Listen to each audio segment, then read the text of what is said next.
తాడేపల్లి నుంచి వైఎస్ఆర్సీపీ అధినేత మాజీ ముఖ్యమంత్రి వైఎస్ జగన్మోహన్ రెడ్డి లైవ్ లో మాట్లాడుతున్నారు. ఒకసారి చూద్దాం. ప్రభుత్వం చూస్తూ ఊరుకోదు అన్న సంకేతం ఎప్పుడైతే ఇవ్వగలుగుతామో అప్పుడే ఇది బ్రేక్ అవుతుంది.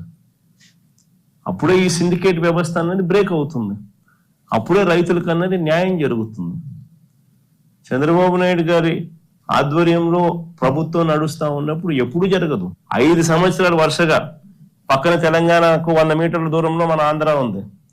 పక్కన తెలంగాణలో ఆయిల్ ఎక్స్ట్రాక్షన్ రేట్ 18.9% ఉంటే ఆంధ్రాలో ఆయిల్ ఎక్స్ట్రాక్షన్ శాతము 14% చిల్లర పెడతారు. క్లియర్ కట్ గా 100 మీటర్లు అవుతున్న ఒక ఫ్యాక్టరీలో ఆ మేరకు ఆయిల్ ఎక్స్ట్రాక్షన్ రేట్ బెటర్ గా పెట్టి రైతులకు బెటర్ రేట్ అక్కడ వస్తా ఉన్నా ఆంధ్రాలో 5 సంవత్సరాలు చంద్రబాబు నాయుడు హయాంలో ఆయిల్ ఎక్స్ట్రాక్షన్ పర్సంటేజ్ తగ్గించి రైతులు నష్టపోయేలా చేసినాడు.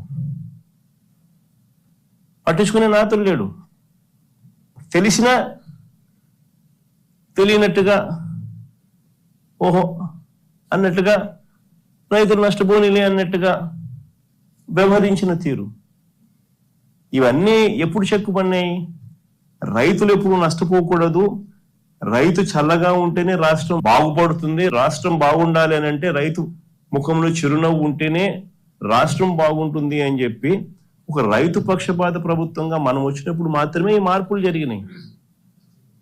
మనం వచ్చినప్పుడు మాత్రమే ఆయిల్ పామ్లో ఆ వ్యత్యాసాన్ని తీయడం అయితేనేమి, మార్పు చేసి ఆయిల్ పాములో రైతులకు మనం వెంటనే ఆ సంవత్సరం రైతులు నష్టపోయిన వాళ్లకు దాదాపుగా 90 కోట్ల రూపాయలు మనం డబ్బులు ఇచ్చి రైతులకు అండగా నిలబడడం అయితేనేమి ఒక మెసేజ్ పంపించడం. ఆ మెసేజ్ పంపించడంతో ఆ తర్వాత రేట్లన్నీ ఆటోమేటిక్లీ 10 సంవత్సరం పెరుగుతా పోయినాయి. దాదాపుగా 3,000 కోట్ల రూపాయలు ప్రభుత్వం తరపు నుంచి మార్కెట్ ఇంటర్వెన్షన్ ఫండ్ తీసుకొచ్చి ఆ 5 సంవత్సరాలలో రైతుల తరపున 7,800 కోట్లు మనం ఖర్చు చేసినాం. మార్కెట్లో కాంపిటీషన్ క్రియేట్ చేసేందుకు ప్రతి ఆర్బీకేను ఒక కేంద్రంగా ప్రకటించి ప్రతి జిల్లాలోనూ జాయింట్ కలెక్టర్ను జేసీని మార్క్ఫెడ్ జాయింట్ ఎండీగా ప్రకటించి ప్రతి ఆర్బీకేలోనూ ఏకంగా ఎంఎస్పి మినిమం రేట్లు గిట్టుబాటు రేట్లు ఇవి ఈ పంటలకు అని చెప్పి ఏకంగా ఒక బోర్డు పెట్టి ఆ బోర్డులో మినిమం రేట్లు ఇంత అని చెప్పి రాసి ఆ రేట్ల కన్నా తక్కువ రేట్లకి ఏదైనా పడిపోతే వెంటనే ఆర్బీకే పరిధిలో ఉన్న ఆర్బీకే అసిస్టెంట్ అగ్రికల్చరల్ గ్రాడ్యుయేట్ వెంటనే తను అలర్ట్ సిగ్నల్ ఇచ్చేట్టుగా ఆ అలర్ట్ సిగ్నల్ సీఎం యాప్ అని continuous monitoring of agricultural price and procurement అని చెప్పి ఒక సీఎం యాప్ని యాక్టివేట్ చేసి జాయింట్ జేసీని దాంట్లోకి మార్కెట్ జాయింట్ ఎండీగా చేసి వాళ్ళని కూడా దాంట్లో భాగస్వామిని చేసి ఆ ఆర్బీకే పరిధిలోనే ఎప్పుడైతే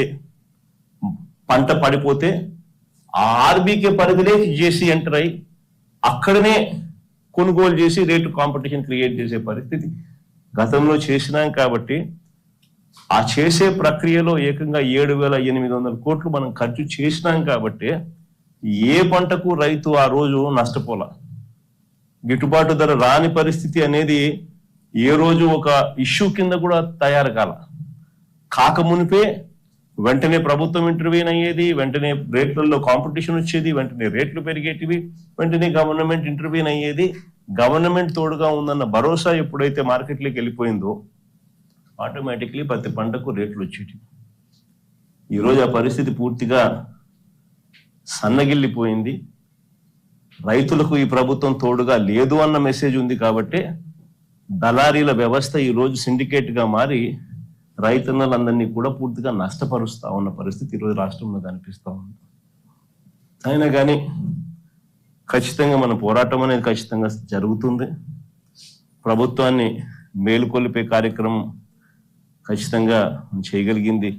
ఎట్లాగో మన ప్రభుత్వం రావాలన్నా, రైతులకు నిజంగా మంచి జరగాలన్నా, శాశ్వత మంచి జరగాలన్నా మనం చేయగలిగిన ప్రస్తుతానికైతే 3 సంవత్సరాలు ఓపిక పట్టాల్సిందే. కాబట్టి ఈ లోపల కూడా మనం గమనుండే కార్యక్రమం అయితే చేయకూడదు. ఖచ్చితంగా రైతుల తరఫున ఈ ప్రభుత్వం మీద ప్రెషర్ క్రియేట్ చేసే కార్యక్రమం అయితే చేయాలి. ఇందులో భాగంగా నేను కూడా ఖచ్చితంగా నెక్స్ట్ వీకో ఈ నెక్స్ట్ 10 days 10 daysలోనే నేను కూడా ఏదో ఒక ప్రాంతంలో నేను కూడా నా పర్యటన పెట్టుకునే కార్యక్రమం కూడా చేస్తాను. చేసుకొని ఇది ఈ మాదిరిగా ఇంక ప్రెజర్ పెట్టే కార్యక్రమం బిల్డ్ చేస్తా పోవాల్సింది. మన ఆక్వా కూడా అదే పరిస్థితిలో వాళ్ళు కూడా వెలుబెల్లాడిపోతా ఉన్న పరిస్థితిలో అక్కడ వాళ్లకు భరోసా ఇచ్చే కార్యక్రమమే చేసినాం. అక్కడ కూడా సేమ్ సిండికేట్ ప్రాబ్లం, అక్కడ కూడా మార్కెట్లో రేట్లు క్రాష్ చేయడానికి కోసం వీళ్ళంతా సిండికేట్ అయిన పరిస్థితులే కనిపించి అక్కడ కూడా రైతులకు భరోసా ఇస్తూ గట్టిగా సిండికేట్ బ్రేక్ చేసే ప్రయత్నం చేస్తున్నాం. ఇప్పుడు కూడా అదే పరిస్థితిని మళ్ళీ ఇక్కడ కూడా కొనసాగిస్తాం. అన్ని రకాలుగా రైతులకు తోడుగా ఉండే కార్యక్రమం వైఎస్ఆర్ కాంగ్రెస్ పార్టీ తరఫున ప్రతి జిల్లా కేంద్రంలోనూ ఎక్కడెక్కడైతే ఏ జిల్లాలలో రైతులు ఇబ్బందులు పడతా ఉన్నారు ఆ ప్రతి జిల్లాలోనూ వైఎస్ఆర్ కాంగ్రెస్ పార్టీ ఆ పర్టికులర్ రైతుల సమస్యల మీద రైతులకు అండగా ఉండే కార్యక్రమం ఖచ్చితంగా అడుగులు వేస్తా పోతుంది. మొత్తం పొగాకు రైతులందరికీ కూడా జరుగుతా ఉన్న పరిస్థితులు ఏ మాదిరిగా ఉందన్న మెసేజ్ రాష్ట్ర వ్యాప్తంగా కూడా పంపించే కార్యక్రమం కూడా చేసే ప్రయత్నంలో భాగంగా అక్కడ చేస్తాం. ఆ తర్వాత కూడా ప్రభుత్వంలో ఎటువంటి చలనం రాకపోతే ఇంకా కొద్ది రోజులు గ్యాప్ ఇచ్చి మళ్ళీ కందుకూరులో కూడా ఆ తర్వాత కూడా మళ్ళీ పెట్టే కార్యక్రమం కూడా మళ్ళీ ప్లాన్ చేస్తాం. ఖచ్చితంగా ఈ ప్రభుత్వం నిద్ర నటిస్తా ఉన్న ప్రభుత్వం కాబట్టి నిద్రపోయే వాళ్ళని లేపొచ్చు, కానీ నిద్ర నటిస్తా ఉన్నప్పుడు లేపడం కష్టం. కాబట్టి నిద్ర నటిస్తా ఉన్న ప్రభుత్వాన్ని లేపడం కొంచెం కష్టమైన ప్రెజర్ అనేది గట్టిగా పెట్టే కొద్దీ వాళ్ళలో మార్పు వస్తుందేమో అని ఆశిద్దాం. ఖచ్చితంగా అవన్నీ కూడా చేసే కార్యక్రమం చేద్దాం.